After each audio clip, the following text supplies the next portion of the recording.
London has always had criminals. The largest city in Britain is like a magnet to anyone wanting to make a bob or two, even if that means taking the law into their own hands. Since the 1900s, as many as 70 gangs have fought it out on London streets.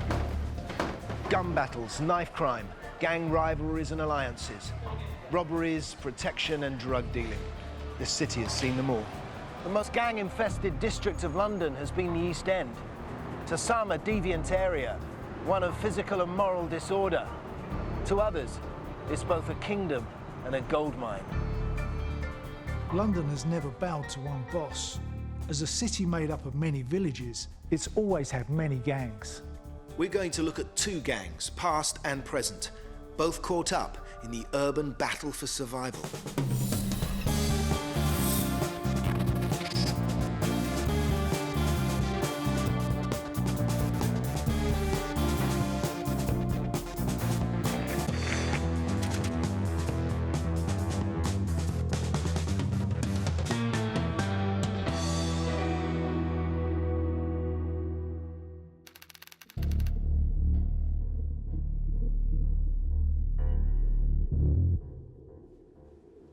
Gangs have come and gone in London, the Second World War putting pay to many of them. The Sabinis from Clerkenwell, a mob not unlike the Mafia, flourished for almost 20 years, but by the 40s they were gone. The Elephant and Castle mob in the south endured into the 50s. But there was one gang which survived right up until the 1960s, and their origins go back to the 1800s. They were the Watney Streeters.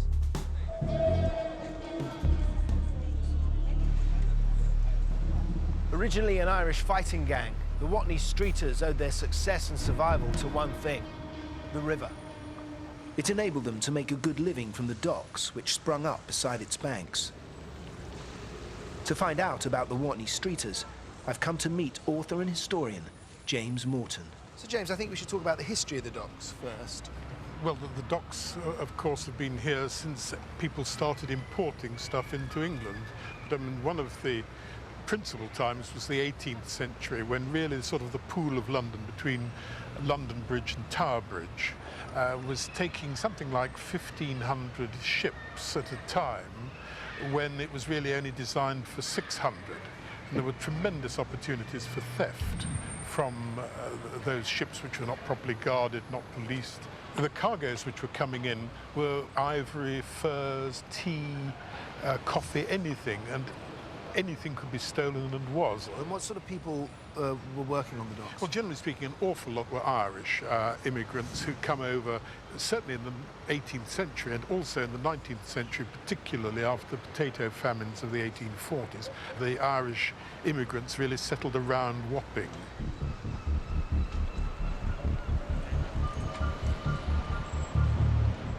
Somehow, there would have been lots of stealing going on from around the docks, and various small gangs and families who did those sort of things. Eventually they all sort of came together, didn't they? Yes, certainly the most powerful collection were the Watney Streeters, and they were the people who controlled the docks, who got work on them, who could get a ticket later on to work regularly, who was picked for casual labour, and so on. And they were, to a large extent, they were fighting gangs. So how did they make their money? Well, of course, they were paid a wage for a start, but there was, as with any docks, if you have a dock, you've got enormous opportunities for theft. The people who controlled the union could also decide who worked there, and so consequently, if you wanted to work on a dock, you had to pay money to the people running the docks. So what about if other gangs stole things? If other people stole things, then really it's the same as the Krays down the East End later. The Watney Streeters would expect to tax them. Perhaps if the property came to, I don't know, say £20, they'd want a fiver, that sort of thing. During 1919, 1,500 people were arrested for cargo poaching. The shipping police was formed to oversee cargoes being loaded and unloaded, but the stealing went on. Thieving from ships was almost customary. The theft of rum was prevalent. One method, known as sucking the monkey, was where they would siphon off the alcohol from the barrel using a hose. A second technique, called spiking the cask, involved simply drilling holes in the keg.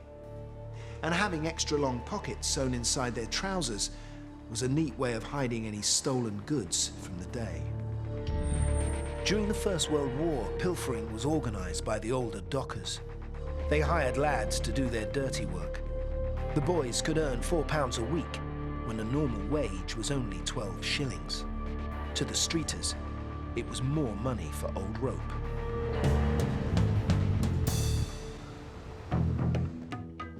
While the Irish immigrants settled down by the docks, 100 years later, a new wave of Asian immigrants were arriving in London.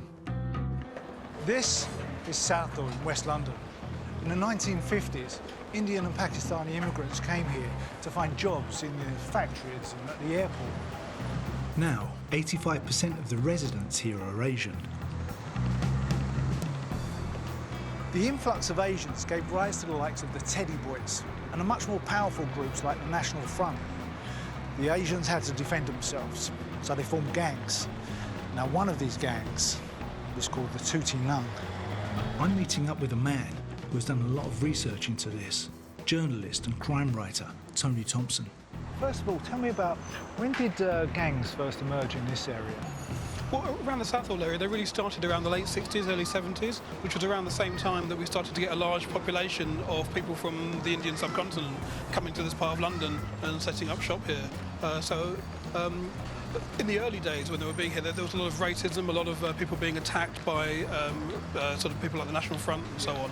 And they started to defend themselves by gathering together in vigilante gangs to defend themselves against the racists. But what happened was once the threat from the racists started to fade a little bit, those gangs stayed around, started attacking each other and started preying on the local community themselves. What happened a lot of the time was that they would go to shop owners and local businesses and demand protection money, saying that they would help them to prevent being attacked by racists and so on and guard their properties. Yeah. So they were attacking their own community, really? Yeah, I mean, they started off defending them, but then they went into attacking them once the actual problem disappeared because they still wanted to be around. And they thought, well, we might as well make some money out of this, and slowly moved into organised crime.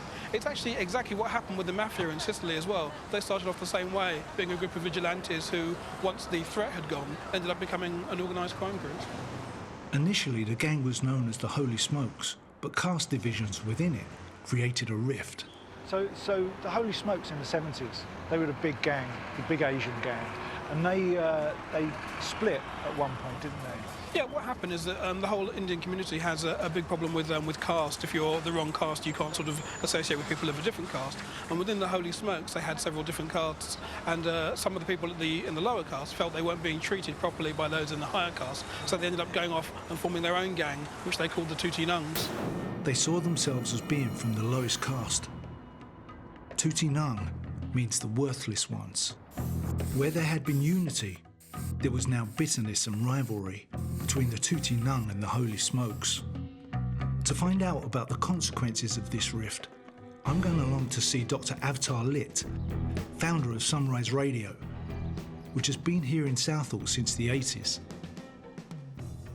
The radio station is kind of it's really a centre of a community, right? So when was the first time you heard about the Tuti Nung and the Holy Smokes? Well, we used to run a radio station from the marketplace, which is about, in the sort of early 80s, right from the heart of the town. And we used to play dedications and songs to Tuti Nungs and Holy Smokes. Young girls to call up to say, this is this next song for so-and-so. We didn't know who they were. I came from outside Southall, and it was just a normal broadcast. It's like a daughter sending a dedication to an auntie or something. And it's only later on we found out that Tuti Nungs and Holy Smokes were really local sort of mini gangsters, so to speak. The Holy Smokes, for example, they were made of youngsters. And one would like to think that the pillars of the community would be there to give guidance and disperse. But in this particular case, they actually fostered those gangs. Unlike most outfits that grow from the street upwards, this gang was formed and nurtured by the elders from the top down. The local community actually had a legitimate way of making money. There were community organizations at the time. Control of those community organizations became very important. And this is how gang culture was actually encouraged by the members of the community, older members of the community, the pillars of society, the kind of people who would sit at the local superintendent's office to sort out the community problems. So it was ingrained quite deep, the whole gang absolutely. culture. It was actually encouraged by the community elders. They did it not because they want lawlessness in the community or in the country or in the town. They did it because that was their muscle, effectively, yes, you know, in order to control an organization. Yeah. But you see, basically, this is not something new to the Asian culture. I mean, if you look at the Indian cities of Bombay and all the rest of it, it is almost customary that, you know, a shopkeeper would actually pay the local gang protection money on a weekly basis. It happens today. And you can't even escape from it, you know. Most members of the public didn't know anything about it, but I think, you know, in the early 80s, it's, you know, people starting to fear if somebody would say, well, you know, I'm a so-and-so gang member, so-and-so, people would shy away from challenging that person. So if you were a kid, would you choose to be either one or the other, or were you born into it almost? I think they were actively recruiting people from schools and other things. And I think that, you know, it was almost fashionable to be part of one or the other. Sunrise.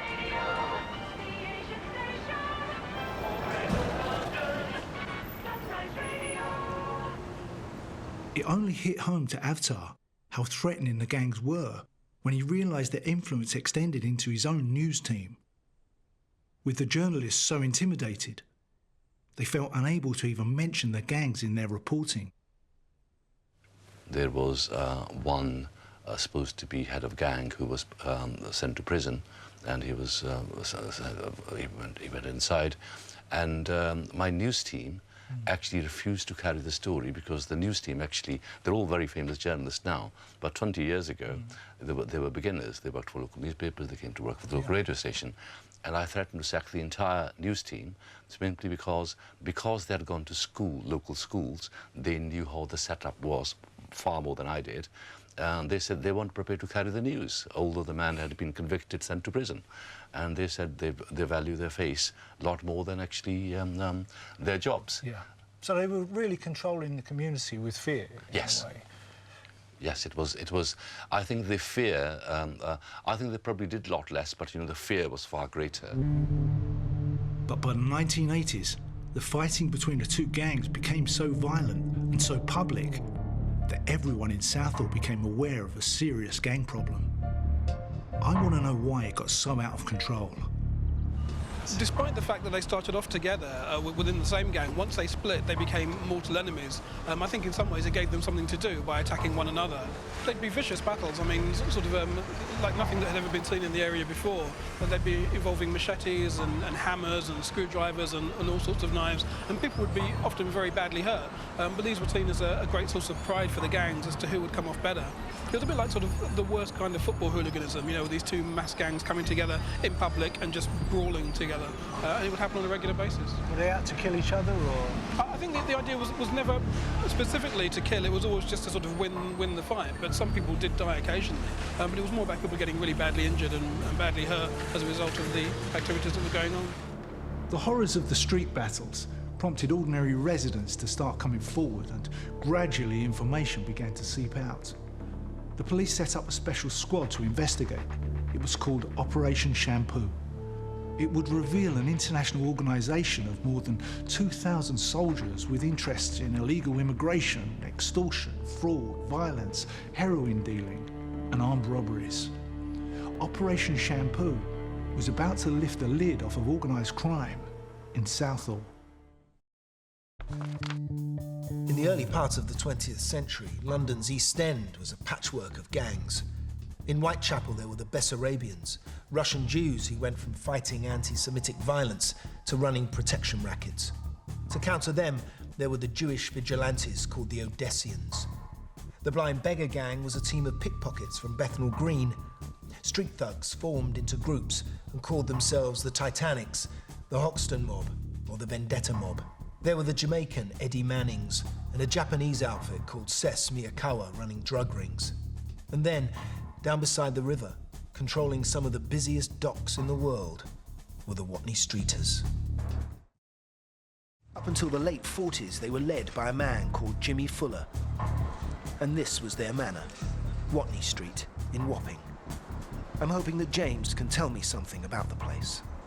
James, here we are on Watney Street. I mean, not quite how it would have been in the 20s. No, in those days it would be back-to-back, no indoor lavatories, sort of shed in the back garden, certainly no baths, nothing like that. But pubs and shops? Pubs and shops, certainly. I mean, turn of the 20th century, it would have had 100 shops and probably 100 stalls on a Sunday morning. And a strong Irish. And a very strong Irish neighbourhood. I mean, they all intermarried. A big Catholic community would intermarry. I mean, it's always said you never knew who your cousin was because of the intermarriage in those days, at the, as I say, turn of the century. And the Watney Streeters maintained a presence, certainly, throughout the 1920s. For example, they were used by a man called Arthur Harding, or so he says, to break up parts of the general strike. How many people were in this gang? I don't know, it's a very loose, amorphous thing. I can't think it's a gang. I think that they were, generally speaking, a fighting community, and if you needed them, they would rally round you.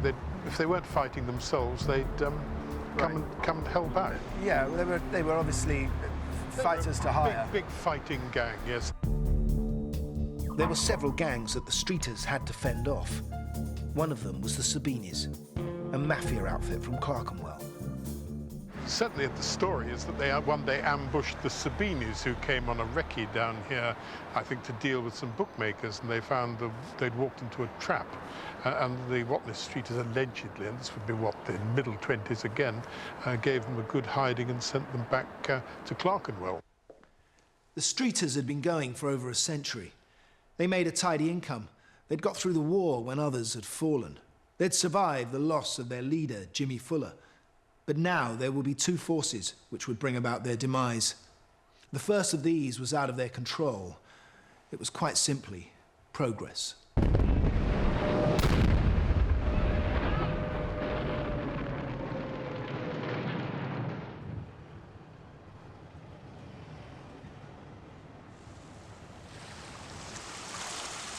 The docks in Wapping suffered heavy bombing during the war.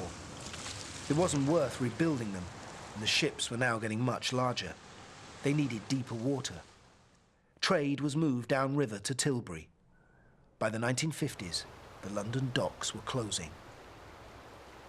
And this street was the heart of it. How did it change once the docks started to... Well, of course, you've got terrible deprivations in the war. I mean, you've got sort of Surrey docks, for example, in the war. One night, 380,000 tons of timber was destroyed. So you can think of the terrible deprivation that the East End suffered. Yes. After the war, there's a sort of regrouping, but by the 1960s, you're getting container ships, and the London docks can't cope with them. They haven't got the depth to cope with them. And so the docks move down to Tilbury.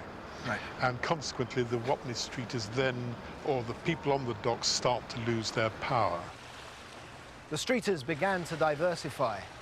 They worked with the Jewish gangs in Aldgate, who run the clubs, the brothels, and the gambling joints. They provided protection for them. They'd always had a tough reputation, and they liked to fight.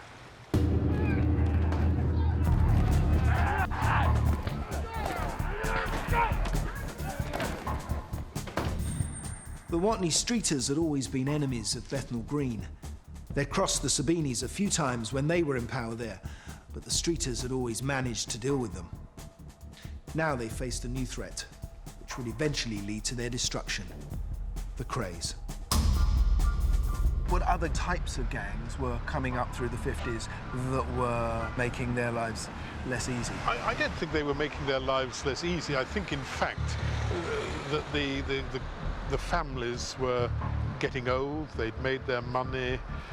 Some were moving out. For example, George Cornell, who was killed by Ronnie Kray, he married a girl from South London, went over South London.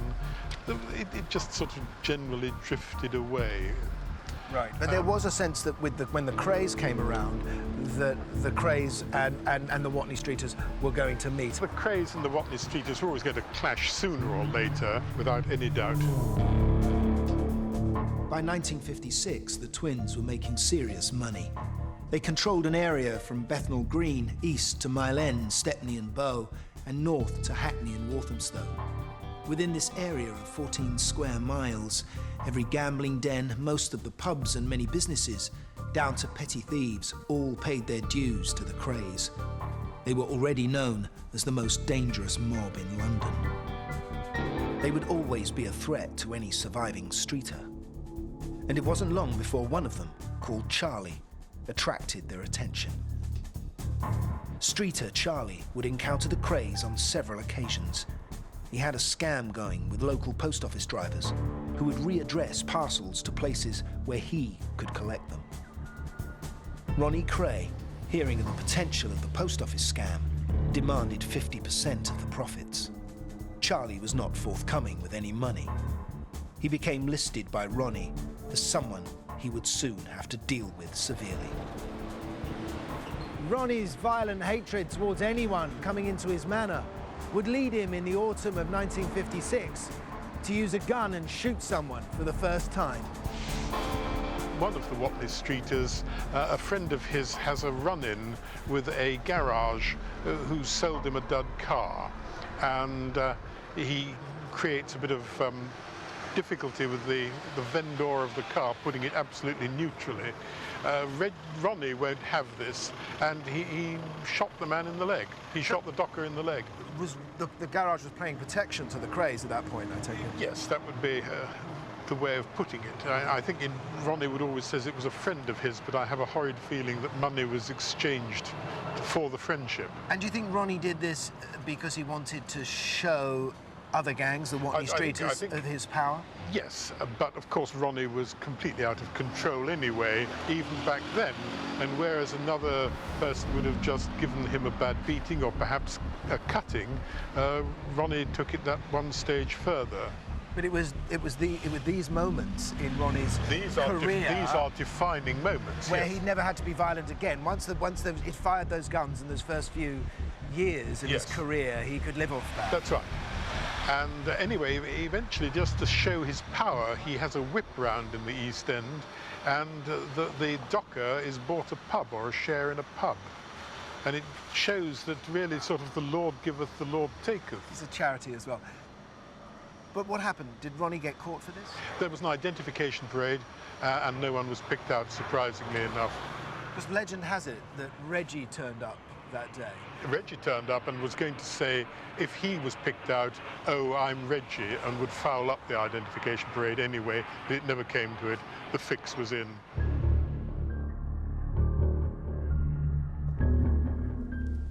To the Watney Streeters, this was just a foretaste of what was to come. The Krays were a new breed of criminal, unpredictable, violent and ruthless.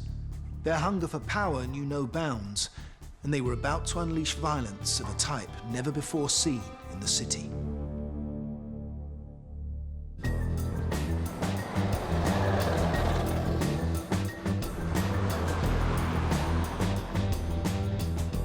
In Southall at the end of the 80s, there was another gang flexing its muscles, the Tuti Nung. They may not be so well known as the Krays, but they soon became every bit as powerful. One man who had been on the receiving end of their threats was a Greenford shopkeeper called Marinda Palmer. Shortly after depositing his life savings of £20,000 into a local building society, two young Asian men walked into his shop, asked him to come outside for what they said was a business proposition.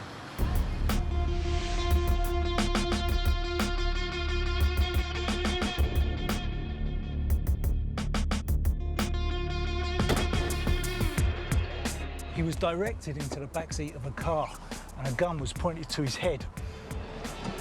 One of them said, "We're the Tuti Nung. You know how important we are, and we want £20,000. It's a simple choice. You either pay us the money or we kill you and we feed you to our dog." Marinda Palmer withdrew the £20,000 and handed it over 1 week later. Worried that the gang knew exactly how much he had in his account, and terrified that they would return, he phoned the police. I'm meeting up with the man he spoke to, former Detective Superintendent Roy Herridge. Tell me about Marinda Palmer and his part Well, I understand that Mr. Palmer was being put under a number of threats in his shop, and it appeared to be protection. Now, I know my officers investigated that, and in the end, the case finished up at the Crown Court, where people were prosecuted and dealt with. That was one of the first people that came over and gave us information as what was going on. And I think after we dealt with the individuals who were dealing with Palmer, then the public had confidence in the team that were investigating matters. And from that time onwards, a lot more information stemmed from that one inquiry. The courage of Mr. Palmer going to the police opened a tiny crack in a vast criminal organisation. But this hadn't brought the Tuti Nung down, because the structure of the gang meant it was almost impossible to penetrate. It's actually a very similar way to the way that terrorist cells work, and that you have an inner organisation and you have these independent cells, and if you bust one of the cells, you haven't broken up the organisation at all, you've just taken out that one cell. And these gangs kind of started working from that model. So if the police did ever have any success and find a few gang members and find out what they were doing and arrest them or put them away, the rest of the organisation was completely isolated and could still carry on independently. By the late 1980s, the inroads made by the police had shown that there was a hierarchy to the gang. At its heart lay a group of powerful men. Up until now, they had remained untouchable. It was this inner circle that Operation Shampoo set out to crack. It would unearth one of the largest heroin smuggling operations ever discovered in Britain. By the mid-50s, the Krays had control of the East End. Now they wanted a slice of the action up west. But the Watney Streeter called Charlie, who'd crossed them before, would jeopardize their plans. In 1956, friends of the Krays called Jones and Ramsey took over a drinking club in Soho called the Stragglers Club. Jones and Ramsey called in the twins to handle any troublemakers. Reggie and Ronnie were delighted to form a partnership with them. But like a bad penny, the Watney Streeter Charlie would reappear. Jones got into an argument with him, and Charlie beat him up severely. Now his business partner Ramsey, together with the Kray twins, would retaliate with a merciless attack. So, James, this is where the fight happened, at the Britannia. It's now a perfect fried chicken place. Absolutely, and it's just, of course, by the Shadwell railway station. And this is where Reggie, Ronnie, Billy Jones and Bobby Ramsey came looking for the Watney Streeters who had done up Ramsey.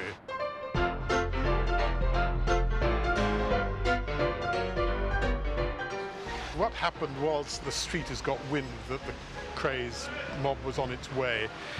In the front was a fellow who got nothing to do with it, but was related to the Streeters, a man called Terry Martin. Out the back go the Watney Streeters, whom the Krays are really looking for. And there's poor old Terry Martin in front, left really more or less on his own. He's dragged out and given a stabbing with the bayonet. By who? By we know? Ronnie, and possibly Bobby Ramsey. It's difficult to know who really does what, but they all give him a terrible hammering. Just here on this Just pavement? here on this pavement, yeah. And where the Watney Streeters Have decamped, yes, very sensibly. Interesting, but it sent out quite a big signal to the Watney Streeters. It did, and instead of having taken their revenge on Terry Martin, they then went looking for these cowardly Watney Streeters to give them a lesson. I think Bobby Ramsey runs a traffic light, and in those days you might find people, police on the street, and they're pulled over, and there's a blood-stained bayonet and various other ammunition and equipment in the car. There's some blood on Reggie's tie, which he explains to the court when they go to the Old Bailey, that it had come from a nosebleed while he was watching a boxing match. It was somebody else's blood that had leant out of the ring, and the jury wore it, and there was no DNA in those days. Ronnie gets 3 years, Jones and Ramsey get 5 and 3 years. The Kray twins were tried for assault on Terry Martin, Their attempt to bribe him had failed. In court, the jury accepted that the bloodstains on Reggie's jacket might have come from boxing in the gym, and he was acquitted. Ronnie had no such luck. He took the fall and went off for his first stretch in prison for 3 years. Ramsey got 5, Jones 3. The Stragglers Club was shut down. The Krays were out there getting their hands dirty, but the outfit I'm looking at, a Hindu gang called the Tuti Nung, is a totally different setup. On the street level, there's intense gang rivalry, but at the top, the bosses delegate. They don't fight, they work together. They're not interested in rivalry, they're interested in making money. The inner circle at the top scoops up all of the money from their scams and puts it all into the big money maker, heroin. The inner circle of the Tuti Nung were always removed from their crimes, insulated. You could almost say untouchable. But there's always that one fatal slip, that little chink in the armour. And in this case, when it appeared, Roy Herridge and his team on Operation Shampoo jumped on it. As well as making around 80 arrests among the Tuti Nung, Operation Shampoo also stumbled upon more senior gang members. One of them, called Barkat Khan, began to bribe witnesses. How does Barkat Khan fit into all of this? But once the police started Operation Shampoo, they obviously had a number of court cases that resulted. In one of those cases, one of the witnesses was bribed, and the person who was accused of putting the bribes in was this character called Barkat Khan. As a result of that, the police then started following him to see what he was involved in. And it turned out that he was a massive heroin smuggler on a scale that the police had never really come across before. Certainly in this part of London, no one had ever been operating on that kind of scale. The Khan case gave a real insight into the methods used by gangs to import heroin. The distribution was through gang-owned restaurants who can safely import large quantities of goods from India and Pakistan on a regular basis. They have a high cash turnover, extensive storage space, and no one ever looks suspicious going into a restaurant. Barkat Khan ran a highly sophisticated, well-planned and lucrative operation. All the money the Tuti Nung made, in their other frauds and scams, the protection money, the credit cards, the bogus mortgages, was all invested into a massive and regular smuggling operation of heroin into Heathrow Airport. It involved a vast network of gang members, men and women, all working together. It all depended upon couriers, trusted friends or families from the gang, and usually women. They would be flown out of Heathrow to India or Pakistan. They would usually go for a few weeks and be able to visit their families and have a paid holiday. But on their return, they would bring back heroin. Boarding and body checks in Pakistan could be easily avoided. The gang wielded considerable power there. Officials could be bribed to turn a blind eye. But it was the return trip to Heathrow where the gang's ingenuity and planning would be critical. With vigilant customs officials and the latest scanning devices, it would be risky trying to smuggle the drugs through customs. But the Tuti Nung had a simple, undetectable and foolproof solution. When the couriers entered the baggage reclaim area, they would slip off to the ladies' toilets. There, they would remove the packages of heroin. Each courier had been given a key to the tampon dispenser. Here the drugs were hidden, and the courier, now totally clean, could pass through customs and leave the airport.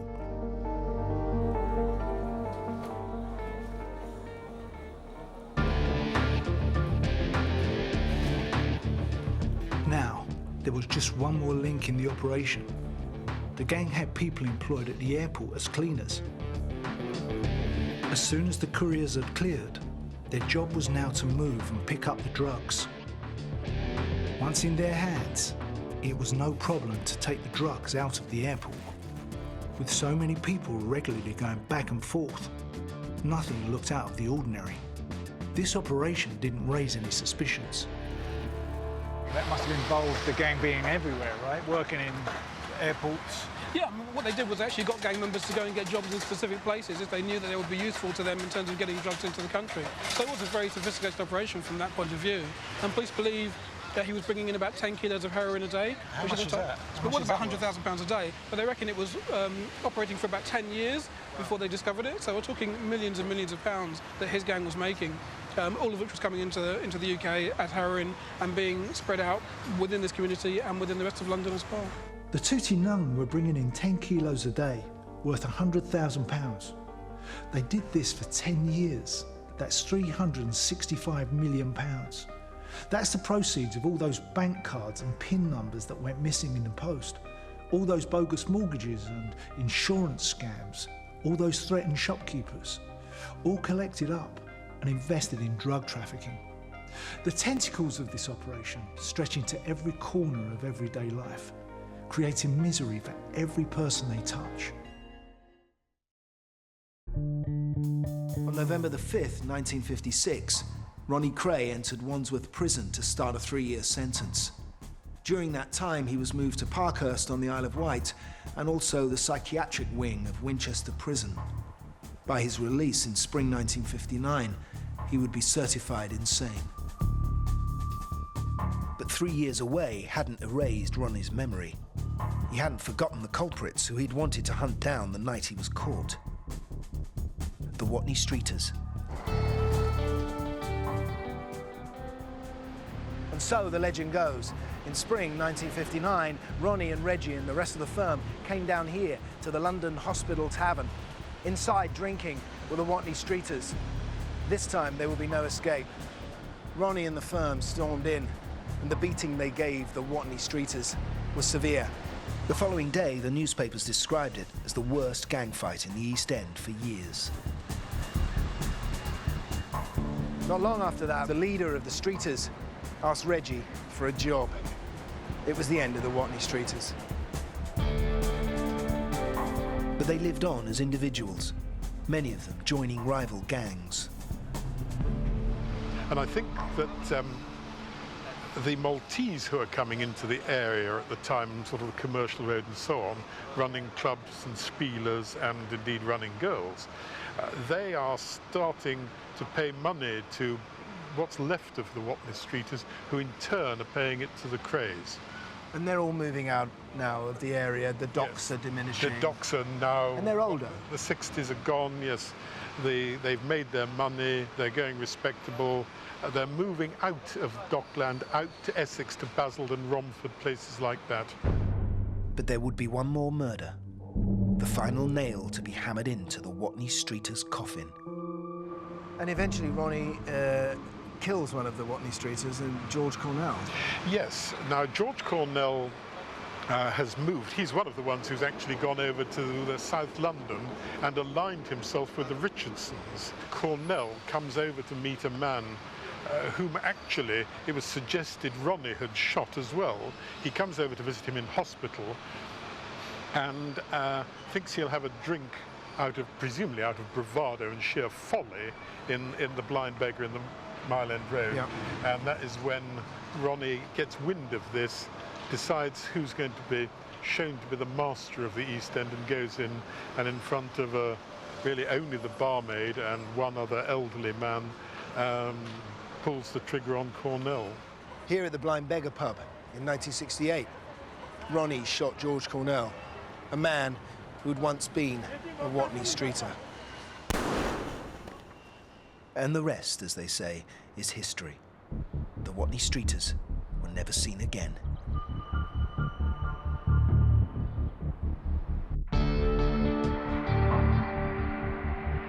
In Southall, Operation Shampoo had unearthed a massive smuggling operation, bringing £100,000 of heroin into Heathrow Airport every day. It had been run by a man in the inner circle of the Tuti Nung gang. His name was Barkat Khan. How did they catch him in the end? They caught him because they found out about him from the bribe that he tried to make for the witness. Once they started following him, they realised what was going on. I mean, Barkat Khan's problem was that he didn't like delegating stuff, so he was always very hands-on. He was always there to supervise what was going on. So when the police started following him, it was immediately obvious what he was involved in, and he got a long sentence as a result. The police operation in Southall had taken the lid off a massive crime organisation. Khan was convicted of attempting to import heroin. he got 4 years. By 1989, prominent members of the Tuti Nung had become exposed, and more local residents came forward with information to rid gangs from the neighbourhood and from the lives of their children. Well, I think really a lot of the parents wanted their children to be dealt with in order, because they are a very, very law-abiding society in normal life, but these youngsters seem to move away from that society and become gang members. And the parents, a lot of parents came forward to help us. What happened to Shampoo in the end? Well, in Operation Shampoo finished just before I retired, actually. And I think, really, at that stage, we'd come to a virtual end of our inquiry. I think we dealt with the major part of the Tuti Nuns and Holy Smokes, and I think if you speak to the community now, those individuals have been dealt with as far as the law is concerned and have come out and have very happy, straightforward families now and have good businesses. So how many in the end were put into prison? I think about 40 people overall were put to prison, and overall I think we dealt with about 80 individuals overall, yeah. Today, Avtar Lip believes that most youngsters have other aspirations. He thinks they now look towards building careers rather than joining gangs. I think there has been, in the last few years, people who have recently arrived from India or whatever, they think they've got 4 or 5 people put together, they can actually put pressure on the others, but they're not gangs as they were, you know, in the 80s. They no longer have the glass ceilings which they used to have in 1780s. I think people now... That's true, that's a really good point. You know, people feel they can achieve anything now, you know, so therefore, the same people who were probably members of the gang, they're probably coaching their daughters and sons to become accountants and doctors, not gangsters. But Tony Thompson is less optimistic. So the Tuti Nung are finished, but completely? I think Operation Shampoo definitely shut them down for a while, but like all of these things, they only really became more sophisticated and realised what they needed to do to not get caught in the future. So I think they're still around. They just keep a much lower profile, they're not quite so showy, and they're not quite so obvious, but they're still there and they're still making money. Well, I think what's interesting about youth gangs these days is that it's become a kind of career path. It used to be a sort of phase that you went through. You'd be in a gang, you'd hang out with your mates, and when you got to 18 or so, you'd give up because there was no money in it. But now, even at a young age, you can make a lot more money out of being in a street gang than you can from doing a legitimate job. So a lot of these young kids end up just on the first step of a career ladder that takes them into more serious crime, into armed robbery, into major league drug dealing by the time they're in their 20s. Southall is ever-changing.